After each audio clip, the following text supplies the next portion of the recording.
പാവിത്രത്തിൻ്റെ ഒരു അപ്കമിങ് എപ്പിസോഡിലേക്ക് എല്ലാവർക്കും സ്വാഗതം. അങ്ങനെ സുഡറിൻ്റെ ജനനസമയത്തെ വിവരങ്ങളടങ്ങിയ ഒരു റെക്കോർഡ് പഞ്ചായത്ത് ഓഫീസിലുണ്ടെന്നറിഞ്ഞ് വിക്രം അവിടെ എത്തുന്നു. അങ്ങനെ അവിടുത്തെ ഓഫീസർക്ക് കൈക്കൂലി കൊടുത്തുകൊണ്ട് ആ റെക്കോർഡ് കെഞ്ചിക്കൊണ്ട് വിക്രം ചോദിക്കുകയാണ്, സർ പ്ലീസ് സർ, ഞാൻ എൻ്റെ മകളുടെ വിവരങ്ങൾ അറിയാൻ വേണ്ടി വന്നതാണ് സാർ, എന്നെ ഒന്ന് സഹായിക്കണം. ഈ ക്യാഷ് കൂടാതെ സാറിൻ്റെ വീട്ടിലേക്ക് വേണ്ട സാധനങ്ങളെല്ലാം ഞാൻ വാങ്ങിച്ചു തരാം സാർ, ഒന്ന് സഹായിക്കണമെന്ന് പറയുന്നു. ക്യാഷ് കിട്ടിയതും ആ ഓഫീസർ വിക്രമിന് റെക്കോർഡ് എടുത്തു കൊടുക്കുകയാണ്. നെഞ്ചിടിപ്പോടുകൂടി ആ റെക്കോർഡ് വാങ്ങിച്ച് ഓരോ പേജുകളും ഇങ്ങനെ മറിച്ച് നോക്കുകയാണ് വിക്രമിൻ്റെ നെഞ്ചിടിക്കുന്നുണ്ട്.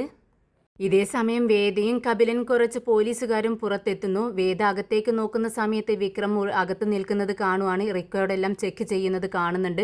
പെട്ടെന്ന് പുറത്തേക്ക് ഇറങ്ങുന്നു. കപിലനോട് പറയുന്നുണ്ട്, കപിലൻ, വിക്രം അകത്തുണ്ട്, ഞാൻ ഇവിടെ ഉള്ളതായി വിക്രം അറിയാൻ പാടില്ല, വിക്രമിനെ പോയി അറസ്റ്റ് ചെയ്യണം നിങ്ങളെന്ന് പറയുന്നു. അങ്ങനെ പെട്ടെന്ന് കപിലനും പോലീസുകാരും വിക്രമിൻ്റെ അടുത്തെത്തുന്നു. വിക്രമിനെ തടയുന്നു. കപിലനെ കണ്ടതും വിക്രം ആകെ ഞെട്ടുന്നുണ്ട്. സാർ പ്ലീസ് സാർ, ഞാൻ ഈ റെക്കോർഡ് ഒന്ന് നോക്കിക്കോട്ടെ, ഞാൻ എന്നിട്ട് നിങ്ങളുടെ കൂടെ വന്നോളാം എന്ന് വിക്രം കെഞ്ചിക്കൊണ്ട് പറയുന്നുണ്ട്. എന്നാൽ കപിലൻ അത് സമ്മതിക്കുന്നില്ല. റെക്കോർഡ് നോക്കാനോ ഒരു നിമിഷം പോലും ഇവിടെ നിൽക്കാൻ നിന്നെ സമ്മതിക്കുന്നില്ല. പോലീസുകാരോട് പറയുന്നുണ്ട് അവനെ അറസ്റ്റ് ചെയ്യാൻ വേണ്ടി. പോലീസുകാർ വിക്രമിനെ പിടിച്ച് വലിച്ച് അവിടെ നിന്നും കൊണ്ടുപോകാൻ വേണ്ടി നോക്കുമ്പോൾ കുതറി മാറിക്കൊണ്ട് വിക്രം പിറകെ ഓടി വരുവാണ്. എന്നിട്ട് ആ റെക്കോർഡ് എടുത്ത് ഒന്നുകൂടെ നോക്കാൻ വേണ്ടി നോക്കുന്ന സമയത്ത് കപിലൻ അതിൽ കൈവയ്ക്കുന്നു. സർ പ്ലീസ് ഒരു നിമിഷം കൂടി എന്ന് പറയുമ്പോഴേക്കും കപിലൻ തൻ്റെ തോക്കുകൊണ്ട്, റിവോൾവർ കൊണ്ട് വിക്രമിൻ്റെ പിറകിലടിക്കുകയാണ്, കഴുത്തിന് പിറകിലടിക്കുകയാണ്. ആ അടി കിട്ടിയതും വിക്രം അങ്ങ് ബോധം കെട്ട് താഴെ വീഴുന്നുണ്ട്. അങ്ങനെ ബോധരഹിതനായി കിടക്കുന്ന വിക്രമിനെ വലിച്ചിഴച്ചുകൊണ്ട് പുറത്തേക്ക് പോലീസുകാർ കൊണ്ടുപോവുകയാണ്. ഈ കാഴ്ച വേദ കാണുന്നുണ്ട്. വേദയ്ക്ക് ആകെ വിഷമം തോന്നുന്നുണ്ട്. പെട്ടെന്ന് കപിലനോട് ചോദിക്കുന്നുണ്ട്, കപിലൻ, ഇവിടെ എന്താണ് സംഭവിക്കുന്നത്, എന്താണ് വിക്രമിന് പറ്റിയത്, നിങ്ങൾ അവനെ എന്ത് ചെയ്തു എന്ന് ചോദിക്കുകയാണ്. കപിലൻ പറയുന്നുണ്ട്, വേദ വിഷമിക്കേണ്ട, അവനക്കൊന്നും പറ്റിയിട്ടില്ല, അവനെ ആ റെക്കോർഡ് പരിശോധിക്കാൻ വേണ്ടി പോവുമായിരുന്നു, പറ്റില്ലെന്ന് പറഞ്ഞിട്ടും അവൻ സമ്മതിച്ചില്ല. അപ്പോൾ അവൻ ബോധം കെടാൻ വേണ്ടി ഞാനൊരു അടി കൊടുത്തു, അവനക്ക് കുഴപ്പമൊന്നും ഉണ്ടാവില്ല, സേഫായിരിക്കും. പിന്നെ നീ വേറൊരു വാഹനത്തിൽ വന്നാൽ മതി, ഞങ്ങൾ ഇവനെയും കൊണ്ട് ഞങ്ങളുടെ വണ്ടിയിൽ വന്നോളാം, നീ ഉള്ളതായി അവൻ അറിയാൻ പാടില്ല ബോധം വരുന്ന സമയത്ത് എന്ന് പറയുന്നു. അങ്ങനെ രണ്ടുപേരും വിക്രമിനെയും കൊണ്ട് കപിലനും പോലീസുകാരും വേറൊരു വാഹനത്തിലും വേദ വേറൊരു കാറിലുമായി പോയിക്കൊണ്ടിരിക്കുകയാണ്. വഴിക്ക് വെച്ച് കപിലനും വിക്രമും ഒക്കെ സഞ്ചരിക്കുന്ന വാഹനം കുറച്ച് ഗുണ്ടകൾ ചേർന്ന് തടയുന്നു. അതിൽ നിന്നും തോക്കുധാരികളായ കുറച്ച് പേർ വരികയും കപിലനെയും പോലീസുകാരെയും പുറത്തേക്ക് ഇറക്കിക്കൊണ്ട് മുട്ടുകുത്തി താഴെ ഇരുത്തുവാണ്. അങ്ങനെ ആ ഗുണ്ടാ തലവൻ താഴെ ഇറങ്ങിക്കൊണ്ട് പറയുന്നുണ്ട്, ഇവിടുത്തെ പോലീസുകാരല്ലേ നിങ്ങൾക്ക് എൻ്റെ സ്വഭാവം അറിയാമല്ലോ, ഇവൻ പുറത്തുനിന്ന് വന്നവനാണ്, അവന് ഞാൻ പറഞ്ഞു കൊടുത്തോളാം, നിങ്ങൾ എന്നെ എതിർത്താൽ നിങ്ങളുടെ കുടുംബം അനാഥമായി പോവും, നിങ്ങൾക്ക് ആ ചിന്ത വേണമെന്ന് പോലീസുകാരെ ഓർമ്മിപ്പിക്കുകയാണ്. ഈ ഗുണ്ടയെ അവർക്കറിയാം പോലീസുകാർക്ക്, അതുകൊണ്ട് തന്നെ അവനെക്കുറിച്ച് അറിയാവുന്നത് കൊണ്ട് അവരാകെ ഭയന്ന് നിൽക്കുകയാണ്. ഒന്നും ചെയ്യാൻ അവർക്ക് കഴിയുന്നില്ല. കപിലൻ ചുറ്റുപാട് നോക്കുന്നുണ്ട്, ആരും അവനെ എതിർക്കുന്നില്ല. ഇതേ സമയം വേദ അവിടെ എത്തുന്നുണ്ട്. പോലീസുകാരോട് അന്വേഷിക്കുന്നുണ്ട്, എന്താണ് ഇവിടെ സംഭവിക്കുന്നത്, നിങ്ങളെല്ലാവരും എന്താണ് ഇവിടെ ചെയ്യുന്നതെന്ന് ചോദിക്കുകയാണ്. ഉടനെ തന്നെ ഒപ്പമുണ്ടായിരുന്ന പോലീസുകാരൻ പറയുന്നുണ്ട്, അത് മാഡം, കുറച്ച് ഗുണ്ടകൾ ചേർന്ന് ഇവരെ തടഞ്ഞു വെച്ചിരിക്കുകയാണ്, ഇനി എന്ത് ചെയ്യണമെന്ന് അറിയുന്നില്ലെന്നോ, നിങ്ങളുടെ കയ്യിൽ മുന്നിലെ തോക്ക് നിങ്ങളെന്താ അത് ഉപയോഗിക്കാത്തതെന്ന് ചോദിക്കുകയാണ്. അപ്പോഴേക്കും ആ ഗുണ്ടകൾ സംസാരിക്കുന്നത് വേദ കേൾക്കുന്നുണ്ട്. ഗുണ്ട കപിലിനോട് പറയുന്നുണ്ട്, ഞാൻ കുറച്ച് ചാരായം അങ്ങോട്ടേക്ക് അയച്ചിരുന്നു, ആ ചാരായം ഇവൻ നശിപ്പിച്ചു കളഞ്ഞു എന്നങ്ങ് പറഞ്ഞതും കപിലന് ഞെട്ടുന്നുണ്ട്. എന്ത്, അപ്പോൾ അത് നിങ്ങളുടെ കയ്യിലുള്ളതായിരുന്നോ, നിങ്ങളാണോ അങ്ങോട്ടേക്ക് അയച്ചത്, അത് നിങ്ങളുടെ ചാരായമായിരുന്നോ എന്ന് ചോദിക്കുന്നുണ്ട് കപിലൻ.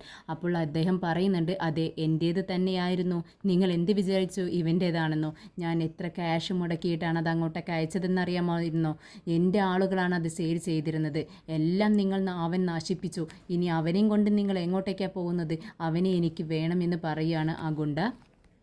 എന്നാൽ ഈ കള്ളച്ചാരായം വിറ്റതും വാറ്റിയതൊന്നും വിക്രമല്ല എന്നറിഞ്ഞതും വേദയും ഞെട്ടുന്നുണ്ട്. അപ്പോൾ താൻ മനസ്സിൽ കരുതിയതെല്ലാം തെറ്റായിരുന്നു എന്ന് വേദയ്ക്ക് തോന്നുകയാണ്.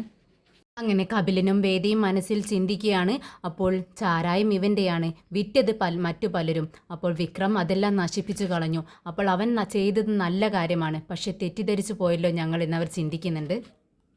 അപ്പോൾ നിങ്ങൾ ആർക്ക് വേണ്ടിയാണ് ആ ചാരായം വിറ്റതെന്ന് കപിലൻ ചോദിക്കുകയാണ്. ഉടനെ ആ പൊട്ടിച്ചിരിക്കുന്നുണ്ട് ആ ഗുണ്ട.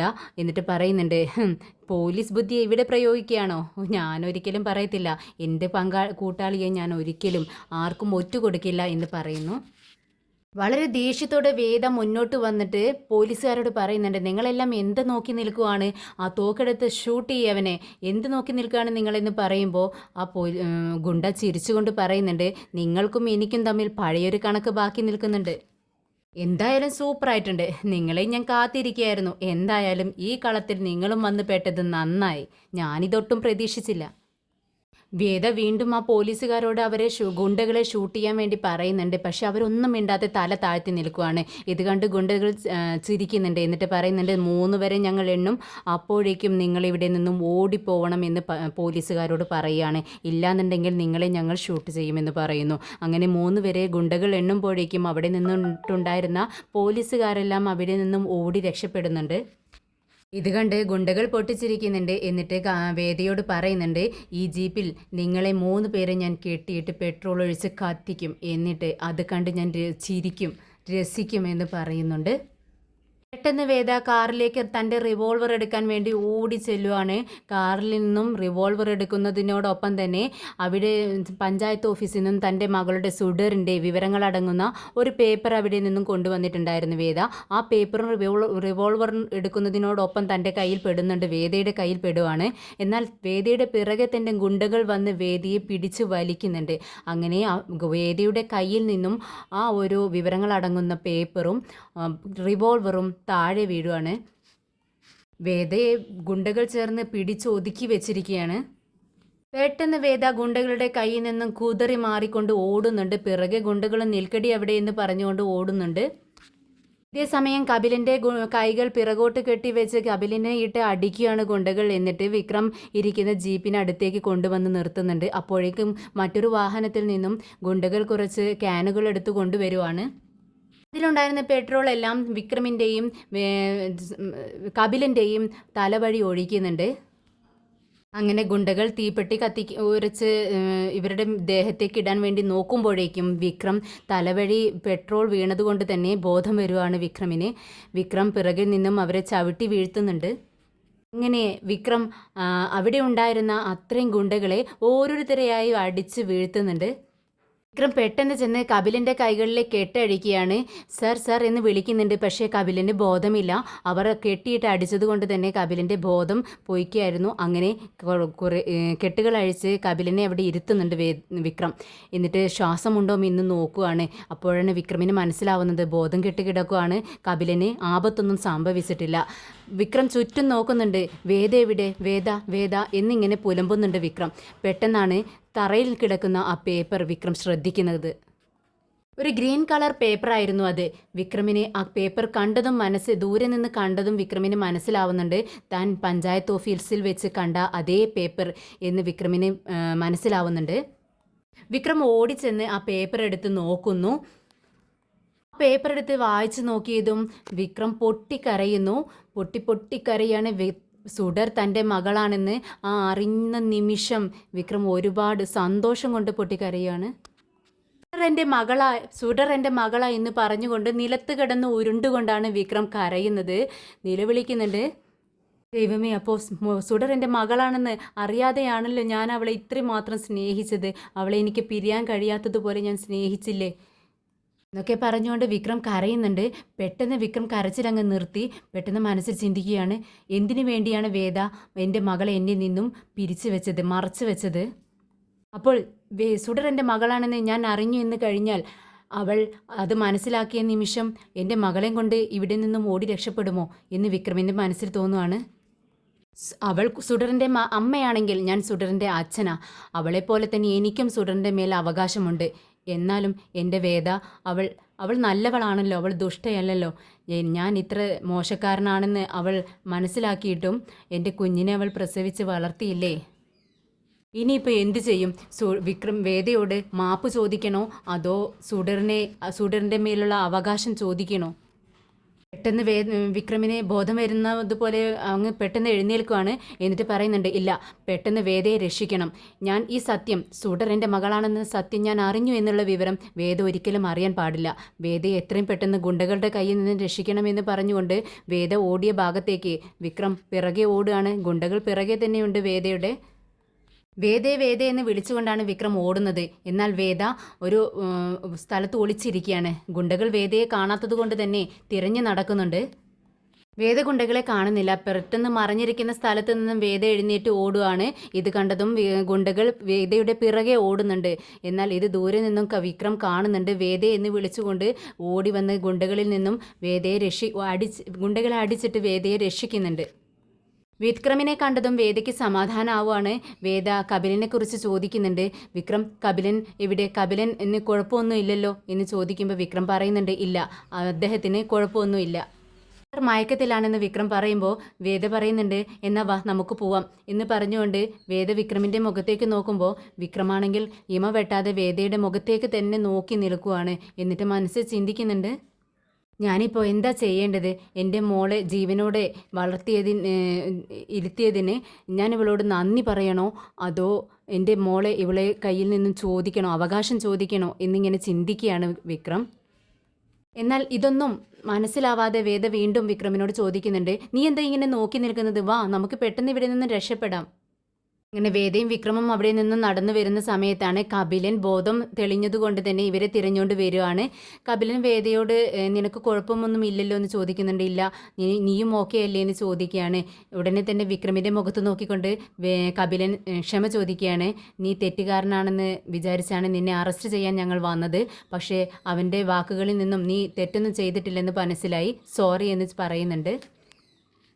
അതൊക്കെ വിട്ടേക്ക് സാർ, ഞാൻ ഒരു തെറ്റും ചെയ്തിട്ടില്ല, ഇന്ന് എന്നല്ല എന്നും ഞാൻ ഒരു തെറ്റും ചെയ്തിട്ടില്ല എന്നിങ്ങനെ വേദയുടെ മുഖത്ത് നോക്കിക്കൊണ്ട് വിക്രം ഇങ്ങനെ പറയുന്നുണ്ട്.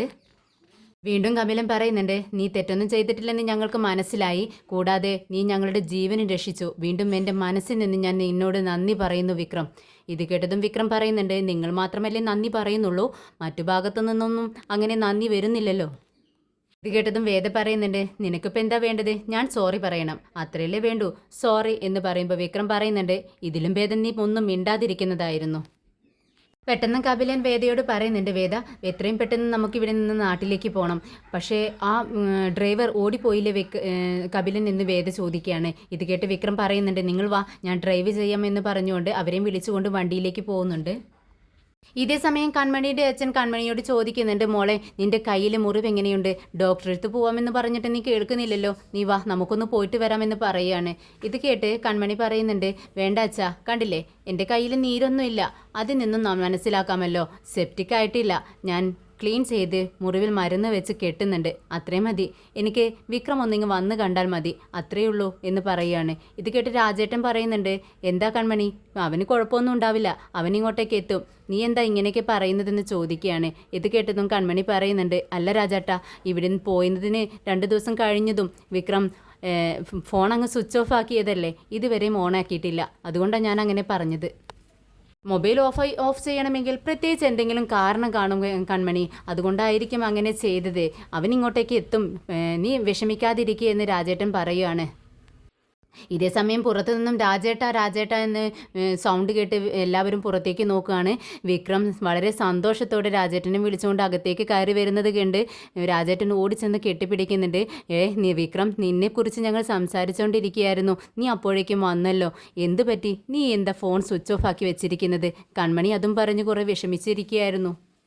എന്നെ ആരും ട്രേസ് ചെയ്യാതിരിക്കാൻ വേണ്ടിയിട്ടാണ് ഞാൻ എൻ്റെ മൊബൈൽ ഓഫ് ചെയ്ത് വെച്ചത് എന്ന് പറഞ്ഞുകൊണ്ട് വിക്രം കൺമണിയുടെ മുഖത്തേക്കൊന്ന് നോക്കുന്നുണ്ട്. കൺമണിക്ക് ആ നോട്ടം കാണുമ്പോൾ കുറച്ച് പേടിയാവുന്നുണ്ട്. യാത്ര ചെയ്തിട്ട് ആകെ മുഷിഞ്ഞിരിക്കുകയാണ്, ഞാനൊന്ന് പോയി കുളിച്ചിട്ട് വരാം എന്ന് പറയുമ്പോൾ കൺമണി ചിരിയോടുകൂടി ചോദിക്കുന്നുണ്ട്, അല്ല വിക്രം, നീ പോയ കാര്യം എന്തായി, അത് പറ. ഇത് കേട്ടതും വിക്രം പറയുന്നുണ്ട്, ഞാൻ പറയാം, കുളിച്ച് ഫ്രഷ് ആയിട്ട് വരട്ടെ, നിങ്ങളോട് പറയാതെ ഞാൻ ആരോടെങ്കിലും പറയുമോ, ആദ്യം തന്നെ നിങ്ങളോട് ഞാൻ പറഞ്ഞിരിക്കുമെന്ന് പറഞ്ഞുകൊണ്ട് അകത്തേക്ക് കയറി പോകുന്നുണ്ട് വിക്രം. എന്നാൽ വിക്രമിൻ്റെ മുഖത്തെ സന്തോഷം കണ്ട് കൺമണിക്ക് ഒരു ഡൗട്ട് തോന്നുന്നുണ്ട്. വിക്രം എന്തെങ്കിലും സത്യം അറിഞ്ഞിരിക്കുമോ? സുഡറിനെക്കുറിച്ചുള്ള സത്യങ്ങൾ അറിഞ്ഞുകൊണ്ടാണോ വിക്രമിൻ്റെ മുഖത്തെ ഈ സന്തോഷം? ഒന്നും മനസ്സിലാവുന്നില്ലല്ലോ എന്നിങ്ങനെ ചിന്തിച്ചുകൊണ്ടിരിക്കുകയാണ്. ഇതേ സമയം പുറത്തുനിന്നും കയറി വരുന്ന വേദയെ കണ്ട് വിജി വളരെ സന്തോഷത്തോടെ വേദേ വാ വാ എന്ന് പറഞ്ഞുകൊണ്ട് ഓടി ചെല്ലുന്നുണ്ട്.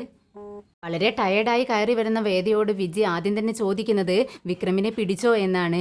വേദ പറയുന്നുണ്ട് പിടിച്ചതും വിട്ടു. എന്ത് വിട്ടു എന്നോ? എന്തു പറ്റി? വിക്രമിനെ പിടിച്ചിട്ട് നീ വിടാനോ? എനിക്കത് വിശ്വാസം വരുന്നില്ല എന്ന് വിജി പറയുന്നുണ്ട്. ആരായം കടത്തിയത് അവനല്ലെന്ന് അവിടെ വെച്ചാണ് തെളിഞ്ഞത്. അതുകൊണ്ട് തെളിവുകളൊന്നും ഇല്ല. അതുകൊണ്ട് തന്നെ അവൻ നിരപരാധിയാണെന്ന് അറിഞ്ഞതും അവനെ വെറുതെ വിട്ടു. ഇത് കേട്ട് വിജിക്ക് ചിരി വരുന്നുണ്ട്. വിജി ചോദിക്കുന്നുണ്ട്, അല്ല നിന്റെ വിഷയം എന്തായി? അവന് മനസ്സിലായോ സുഡറിനെ പറ്റിയുള്ള വിവരങ്ങളെല്ലാം എന്ന് ചോദിക്കുമ്പോൾ വേദ പറയുന്നുണ്ട്, അത് ഞാൻ അവനിക്ക് അങ്ങനെ മനസ്സിലാവാൻ വേണ്ടി വിടൂ അവനെ. അതൊന്നും അവനിക്ക് മനസ്സിലായിട്ടില്ല. എന്തായാലും ഇതുവരെയും സുഡർ അവൻ്റെ മകനാണെന്ന് അവനക്ക് മനസ്സിലായിട്ടില്ല. മനസ്സിലാവാൻ നീ സമ്മതിച്ച് കാണില്ല. എന്തായാലും ഇത്തവണ അവൻ തോറ്റെങ്കിലും ഇനിയും അവൻ അതിന് ശ്രമിക്കില്ലേ എന്ന് വിജി ചോദിക്കുന്നുണ്ട്. എങ്ങനെ ശ്രമിച്ചാലും ഒരിക്കലും സുഡറിനെ ഞാൻ വിട്ടുകൊടുക്കില്ല. അതിന് ഏതറ്റം വരെ പോവാനും എനിക്കൊരു മടിയുമില്ല. അവൾ എൻ്റേതാണ് എന്ന് പറയുന്നുണ്ട് വേദ. പെട്ടെന്നാണ് വേദ മോളെ നോക്കുന്നത്. അല്ല വിജി ചേച്ചി, മോളെവിടെ? ഫോണിലൂടെ വളരെ സ്നേഹത്തോടെ എന്നെ കാണാത്ത വിഷമത്തോടെയൊക്കെ അവൾ സംസാരിച്ചു. പക്ഷെ അവളെ കാണുന്നില്ല. ഇത്ര പെട്ടെന്ന് ഉറങ്ങിയോ എന്ന് ചോദിക്കുകയാണ്. ഇത് കേട്ടതും വിജി പറയുന്നുണ്ട്, അങ്ങനെ അത്ര പെട്ടെന്നൊന്നും അവൾ ഉറങ്ങില്ല. അവൾ നിന്നോട് പിണങ്ങിയിരിക്കുകയായിരിക്കും, മുകളിൽ കാണും എന്ന് പറയുകയാണ്. വേദ പെട്ടെന്ന് തന്നെ മുകളിലെ റൂമിലേക്ക് ചെല്ലുന്നുണ്ട്. സുഡർ ഇങ്ങനെ തിരിഞ്ഞിരിക്കുകയാണ്. അപ്പോഴേക്കും മോളെ എന്ന് വിളിച്ച് ചെല്ലുന്നുണ്ട് വേദ. എന്നാൽ എന്നോട് മിണ്ടണ്ട, ഞാൻ പിണങ്ങി എന്ന് പറയുകയാണ്. എന്തിനാ എന്നോട് പിണങ്ങിയത്? കേൾക്കട്ടെ എന്ന് വേദ പറയുമ്പോൾ മോള് പറയുന്നുണ്ട്, എൻ്റെ അച്ഛൻ എവിടെ എന്നാണ് ചോദിക്കുന്നത്. ഈ ചോദ്യം കേട്ടതും പെട്ടെന്ന് വേദ വിജിയുടെ മുഖത്തേക്ക് നോക്കുവാണ്. എന്നിട്ട് മോളോട് ചോദിക്കുന്നുണ്ട്, അല്ല ഇത്രയും നാളും ഇങ്ങനൊരു ക്വസ്റ്റ്യൻ നീ എന്നോട് ചോദിച്ചിട്ടല്ലോ, പിന്നെ എന്തുകൊണ്ട് ഇപ്പോൾ ചോദിച്ചു? ഇത് കേട്ടതും മോള് പറയുന്നുണ്ട്, നീ വീട്ടിലില്ലായിരുന്ന സമയത്ത് എനിക്ക് എത്രമാത്രം പേടിയുണ്ടായിരുന്നെന്നറിയാമോ? എല്ലാവർക്കും അച്ഛന്മാരുണ്ട്, എനിക്ക് മാത്രമില്ല. എന്തുകൊണ്ട്? നീ രാജസ്ഥാനിലേക്ക് പോയപ്പോൾ എനിക്ക് എത്രമാത്രം ഭയമുണ്ടായിരുന്നെന്ന് അറിയാമോ വേദ? പക്ഷേ എൻ്റെ കൂടെ ആരും ഉണ്ടായിരുന്നില്ല. എൻ്റെ അച്ഛനുണ്ടായിരുന്നെങ്കിൽ എന്നോടൊപ്പം ഉണ്ടായിരുന്നേനെ. എങ്കിൽ എനിക്ക് ഭയമില്ലായിരുന്നു. എവിടെ എൻ്റെ അച്ഛൻ? എവിടെ വേദേ? പെട്ടെന്ന് വേദ മോളുടെ കൈകൾ പിടിച്ചുകൊണ്ട് പറയുന്നുണ്ട്, മോളെ നീയാണ് എൻ്റെ എല്ലാം. നീ ഇങ്ങനെ ചോദിച്ചാൽ ഞാൻ ആകെ തളർന്നു പോകുമെന്ന് പറയുകയാണ്. പെട്ടെന്ന് വേദയുടെ കൈകളെല്ലാം തട്ടിമാറ്റിക്കൊണ്ട് സുഡ പറയുന്നുണ്ട്, അല്ല എൻ്റെ അച്ഛൻ എവിടെയെന്ന് ചോദിക്കുമ്പോൾ നിനക്കിതിനാ ദേഷ്യം വരുന്നത്? പെട്ടെന്ന് വേദ മോളുടെ അടുത്തിരിക്കുകയാണ്. എന്നിട്ട് മോളോട് ചോദിക്കുന്നുണ്ട്, ഇത്രയും കാലം നിന്നെ സ്നേഹത്തോടെ വളർത്തിയ ഈ അമ്മയെ നിനക്ക് വേണ്ടേ? എന്നോ ഒരു ദിവസം നിന്നെയും എന്നെയും നടുത്തെരുവിൽ ഇറക്കി വിട്ട് പോയ നിൻ്റെ അച്ഛനെയാണോ നിനക്കിപ്പോൾ വേണ്ടത് എന്ന് ചോദിക്കുകയാണ്. എന്തു പറ്റി സുഡ നിനക്ക്? നീ എന്തിനാ പെട്ടെന്ന് നിൻ്റെ അച്ഛനെക്കുറിച്ച് ചോദിക്കുന്നത്? നിൻ്റെ വയറ്റിലുണ്ടായിരുന്ന സമയത്ത് അവൻ എന്നെ നടുത്തെരുവിൽ ഇറക്കി വിട്ട് പോയതാണ്. നിന്നെയും എന്നെയും അനാഥനാക്കി പോയ ആളാണ്, നടുത്തെരുവിൽ ഇറക്കി വിട്ട ആള്. അവനാണോ ഇത്ര നല്ലവൻ? അവനെയാണോ നിനക്ക് അച്ഛനായിട്ട് വേണ്ടത് എന്ന് ചോദിക്കുന്നുണ്ട് വേദ. ഇത് കേട്ട് വിശ്വസിക്കാൻ കഴിയുന്നില്ല മോൾക്ക്. അച്ഛൻ നമ്മളെ വിട്ടിട്ട് പോയോ എന്ന് ചോദിക്കുമ്പോൾ വേദ പറയുന്നുണ്ട്, അതെ, വെറുതെ വിട്ടിട്ട് പോയതല്ല, നമ്മളെ അനാഥരാക്കിയിട്ടാണ് പോയത്. അന്ന് ഞാൻ എത്രമാത്രം കഷ്ടപ്പെട്ടു എന്ന് നിനക്ക് അറിയില്ല സുഡർ എന്ന് പറഞ്ഞുകൊണ്ട് വേദ കരയുവാണ്. ഈ കരച്ചിൽ കണ്ട് മോളാകെ വിഷമിക്കുന്നുണ്ട്. എന്തിനാ വേദ നീ കരയുന്നത്? ഞാൻ അത്രമാത്രം കഷ്ടപ്പെട്ടിട്ടുണ്ട് മോളെ. നിൻ്റെ അച്ഛനെ വിശ്വസിച്ചാണ് ഞാൻ ജീവിച്ചത്, നിൻ്റെ അച്ഛൻ്റെ കൂടെ. പക്ഷേ ആർക്കോ വേണ്ടി നിൻ്റെ അച്ഛൻ നമ്മളെ ഉപേക്ഷിച്ചു. നിനക്ക് അവനെ വേണോ എന്നെ വേണോ എന്ന് ചോദിക്കുകയാണ് വേദ. ഇത് കേട്ടതും മോൾക്ക് വിശ്വസിക്കാൻ കഴിയാതെ മോള് ചോദിക്കുന്നുണ്ട്, അല്ല സത്യമാണോ വേദ? നമ്മളെ രണ്ടുപേരെയും അവൻ വിട്ടിട്ട് പോയതാണോ? ഞാൻ ഒരുപാട് കഷ്ടപ്പെട്ടാണ് ഞാൻ പഠിച്ച് ജോലി നേടി നിന്നെ വളർത്തിയെടുത്തത്. നീ അത് ആലോചിക്കണം. എന്നെ കഷ്ടപ്പെടുത്തിയ അവനെയാണോ വേണ്ടത്, അതോ നിന്നെ സ്നേഹിച്ച് ഇത്രയും വളർത്തിയ എന്നെയാണോ നിനക്ക് വേണ്ടതെന്ന് ചോദിക്കുമ്പോൾ മോള് പറയുന്നുണ്ട്, എനിക്കെൻ്റെ വേദ മതി, അവനെനിക്ക് വേണ്ട, എൻ്റെ അച്ഛനെ എനിക്ക് വേണ്ട. വേദയെ കരയിച്ച അവനെനിക്ക് വേണ്ട വേദ.